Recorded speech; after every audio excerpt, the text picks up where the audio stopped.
A girl was driving home from a party in a small town in Pennsylvania at midnight. Every few minutes, her phone lit up with the same message. Don't look in the back seat. At first, she thought it was just a weird prank from one of her friends. She glanced in the mirror.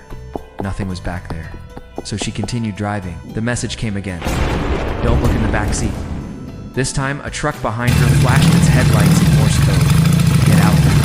The girl's heart began to race. Didn't know what to do. Should she keep driving? Is this some kind of sick game? As she drove, the message came again and again, each time more frantic than the last. Finally, when she stopped at a red light, the truck behind her flashed its headlight. Get out now. She turned to the street where the truck had vanished. Then she noticed a pair of headlights in the distance, coming toward her. They were moving fast. She could hear the engine roaring. She finally pulled over and stepped out of the car shaking. The driver jumped out too. He was yelling, "Get out now. Get out of the car." The girl was shaking. She turned to the back seat and screamed. There was a man crawling out of the back seat with a knife. He had a wild look in his eyes and blood was dripping down his chin. The girl turned back to the driver and screamed, "What did you bring me here for?" The driver looked pale and scared. He whispered, "There's a man crawling behind your seat with a knife." The girl screamed again and ran as fast as she could down the dark street. She didn't dare look back. She could hear the man behind her getting closer. Then she tripped and fell. She closed her eyes tight, waiting for the worst, but it never came. When she opened her eyes, she saw a pair of police officers standing over her. "Are you okay?" one of them asked. She nodded, but she was still shaking. Then the police officer turned to the man in the back seat and said, "You're under arrest." The man looked up at the officer with a wild look in his eyes. He snarled, "I didn't do anything."